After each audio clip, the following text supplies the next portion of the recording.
So we're going to be inspecting the patient's neck. So first thing we're going to do is we're just going to look at the patient's neck, make sure that there's no scarring, goiter, abnormal swelling, or anything along those lines. We're checking both sides and comparing them. And then we're just going to feel, make sure that they seem the same. Again, looking just pretty much for abnormalities, or if one side's really hot or something along those lines, seems more swollen. Next, we'll check for tracheal deviation. So I'm going to place my middle finger right on the trachea, and then the other fingers on the distal or proximal clavicle, and comparing to where that's at, making sure that there's no deviation there at all. And then we will be looking at the patient's tonsils. So we're just going to start with the preauricular, so in the back, and then we're going to go with the occipital, and tonsillar, and then submandibular should be down here. Submental would be here, the mental foramen, and superficial cervical, so that would be behind again. And then we're looking for the deep cervical, and then supraclavicular should be right on top of the clavicle.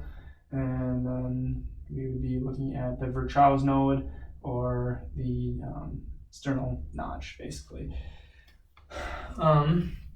So again, we're just feeling if they're firm, palpable masses, how they feel, if they're soft or firm, different ways that they can react, assuming for different conditions. And then we're going to go for a temporal or carotid artery auscultation.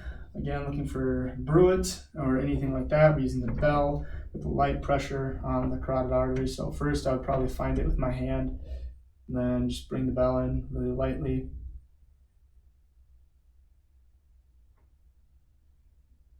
And everything sounds normal. Next, other side. And everything seems normal there. No signs of bruit or any other abnormalities. So I'll patient just slide forward a little bit. Next, we're just going to be doing a testing for their cranial nerve 11. So I'm going to ask the patient to tilt their head into my hand and push against it. Perfect. Same other side, tilt again, push against it. Perfect. Then try and shrug your shoulders. Awesome. Everything seems to be intact there. No differences in sides or any weakness of the muscles.